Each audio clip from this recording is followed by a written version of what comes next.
J'ai honte,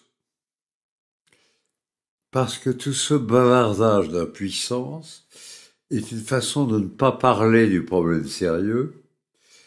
Le problème sérieux, c'est comment arriver à ce qu'il n'y ait plus d'émigrés.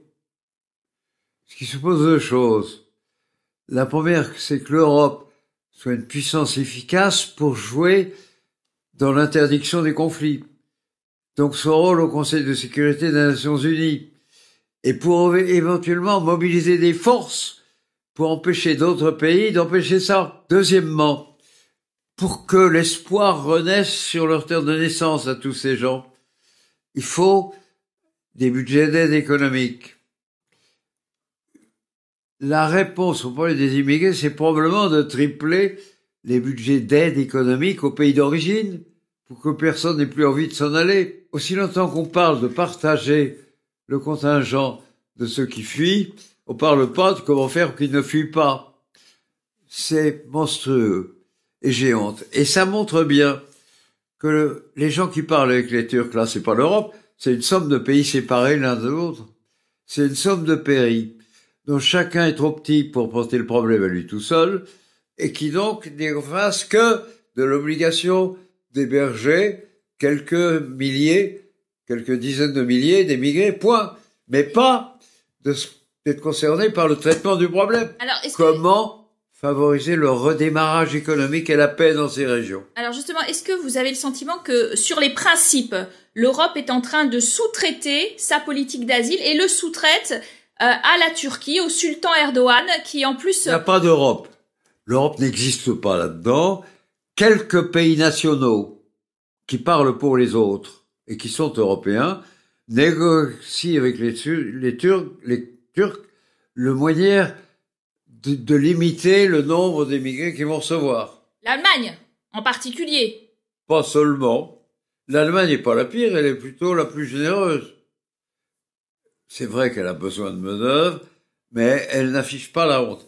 Parce que le message que disent leurs électorats aux différents pays d'Europe est un message assez cruel qui se limite par « on ne veut plus les voir ». Aucun de vos collègues journalistes, aucun de mes collègues politiques n'a osé traduire le message, qui serait « tuez-les tous ». Mieux vaut les tuer que de les voir vous empoisonner la vie. Nous sommes dans cette horreur-là. Nous sommes dans l'indignité générale. Et en tout cas, il n'y a pas d'Europe. Ce qui discute, c'est l'Allemagne, plus l'Italie, plus l'Espagne, plus la Pologne, plus la Grande-Bretagne, qui discutent des contingents particuliers. Tout ça est abominable. On l'a giflé, on l'a insulté il y a 7-8 ans. Et maintenant, l'opinion turque est claire, les sondages ont changé.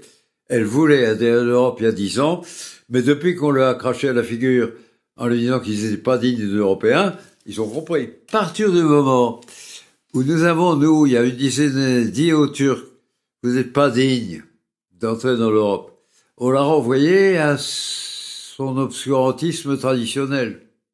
On l'a renvoyé à l'autoritarisme, qui est le moyen qu'elle a depuis 300 ans de traiter ses affaires internes. C'est la démocratie, chez nous, c'est la culture habituelle. En Turquie, c'est pas la culture habituelle. C'est une innovation intelligente et sympathique, mais à laquelle on n'est pas été habitué et qui ne correspond pas à ce que l'histoire a fait apprendre à la Turquie. Quand vous dites qu'il n'y a plus d'Europe, est-ce que il n'y a jamais eu. Il n'y a pas d'Europe, est-ce que... Politique. Il y a eu il y a une coopérative économique. Celle-là, elle est formidablement puissante sur le plan purement économique. Mais c'est autre chose. Faire la paix ou faire la guerre, ça n'a rien à voir avec le fait de faciliter les échanges entre soi.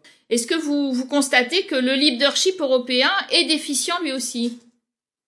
C'est un leadership qui s'exerce uniquement sur l'art de réglementer nos achats et nos ventes entre nous. Aucun ne parle de la présence de l'Europe dans la réorganisation de l'économie pétrolière du monde autour du contrat renoué avec l'Iran.